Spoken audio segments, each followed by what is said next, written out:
I want to ask you about your top 5 experiences along the Wild Atlantic Way. Okay. So first one, best food. Where is it and what are we eating? Ireland has incredible seafood, and it doesn't really matter where, especially on the West Coast. So if you're doing the Wild Atlantic Way, you're going to come across amazing seafood. My personal favorite are Irish mussels. So I love mussels, and Irish mussels are so good. I eat as many as I possibly can. And parts of this coast are also really famous for oysters. So if you're into fresh oysters, also an option. I would say another, I know you said one, but I'm giving That's you okay. like 3. Another thing you have to try is Murphy's ice cream. It's a local ice cream brand that started in Dingle. They do now have shops in other places in Ireland, but if you want to go to the original, go to Murphy's in Dingle. They do super unique flavors, and they're not always the same, but some flavors that I have tried of theirs, cheddar cheese ice cream, Cheddar cheese ice cream. brown bread ice cream, See, now I have to go because I don't believe you. That doesn't sound that good to me. gin and pink peppercorn ice cream. They do, I mean, they also have like more normal flavors, but they do these really inventive flavors that you are sure could not possibly work as ice cream. And then you try it and you're like, oh my God. No, I'm still hung up on cheddar cheese ice cream. It was delicious. And you loved it. It was that like perfect mix of kind of like sweet and a little bit salty. Mm-hmm. Yeah, it was really good. And of course they use milk from Irish cows, and it's great. Must try. Okay, sign me up for Murphy's. What about your favorite pub experience? You've probably been to many pubs. Right. Do you have a favorite one that you've ever been to or a story to tell? Any town you go to in Ireland is gonna have a local pub that's like the locals go to, and there's probably live music. So my tip would be, like, generally, if you walk into a pub at night and there's a group of old Irish men who are gonna play traditional live Irish music, it's a good bet. You're in the right place. You are in the right place, and you're going to either have a pint of Guinness or a pint of Murphy's, depending, which are both types of stout beer that are made in Ireland. And it, depending on where you are, people might prefer Guinness to Murphy's or the other way around, but they're both similar stout beers. Galway is an excellent place to go out. I've also had really fun nights out at pubs in like Westport. Dingle also has some fun. Again, just go anywhere where there's like local people, local music, and then ask them what they're drinking and order that. If you're out in pubs, you're probably going to hear someone say something about good craic. Yeah, tell me about the craic. I want to hear about this because that could be confusing for an American. So first, you have to know that it's spelled differently. Noted.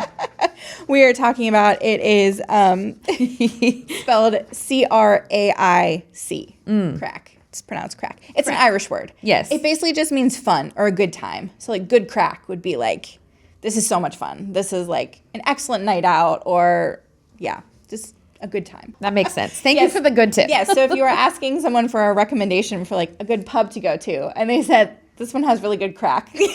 It's safe. You're good. It's safe. It's not what you think. What's the best distillery experience for sampling whiskey? Yeah, so there are a couple that are on, actually there are, I'm sure, several on the Wild Atlantic Way, but the 2 that I would choose from, depending on whether you're doing the north or the south, because a lot of people probably are just going to focus on one part of the route. Up north, the Crawley Distillery in Donegal is a good like local spot that's making whiskey. And then in the south, the Dingle Distillery. So there's a distillery in Dingle as well where you can go on a tour, do a tasting. You know, as many distilleries as I've been to and tours as I've done, I still can't remember how they make it. So every time it's fresh and new. And you know what I love about distillery tours, and especially like on the West Coast, a lot of the distilleries are smaller, and so you learn more about like the family history and like the stories behind how they started, and everybody has their special thing that makes them them. What would you say is the most unique experience you can have along the Wild Atlantic Way? And that can mean anything to you. Yeah, I have 2. Sligo, which I already mentioned, is really known for their like seafood and also just, I don't know, music, landscapes, vibes. You can actually go to an oyster farm. So it's called the Sligo Oyster Experience, and you can book a tour. I think it only runs certain times of year, but you can actually book a tour of the farm and do like oyster tastings and learn how they farm and do all this stuff with oysters.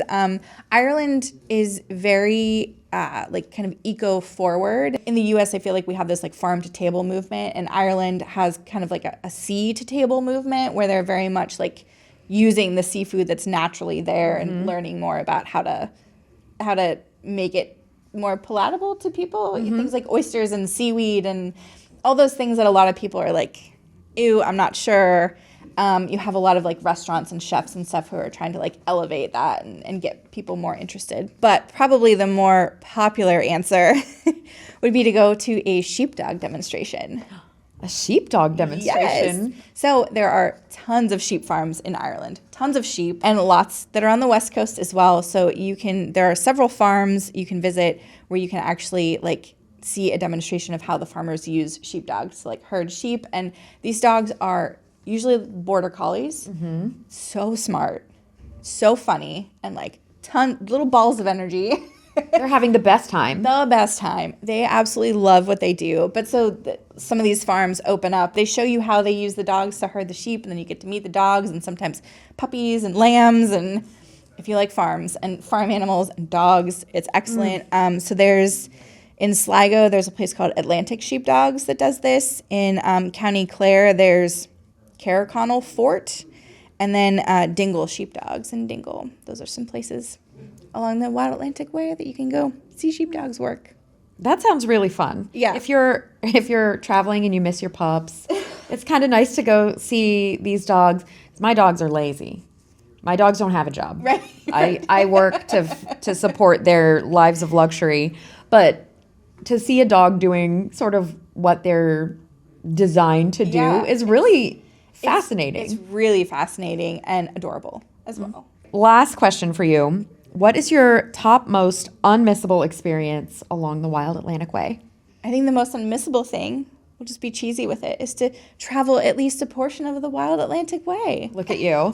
That's very diplomatic, but I like Right. it. I think the Wild Atlantic Way itself is the unmissable thing. It is. It in itself is the experience. Like, this is one of those things where the destination is the journey. Like, the whole point of it is to do the drive and to see the landscapes and just like feel like however it seems wild to you. I think probably you could ask 10 people who have done parts of this route what their favorite part was, and they'll give you 10 different answers. Yeah. So for somebody, it might be the Cliffs of Moher. For somebody else, it might be like that one night they were in a pub and like met this old Irish man who told them stories for 2 hours. It's like...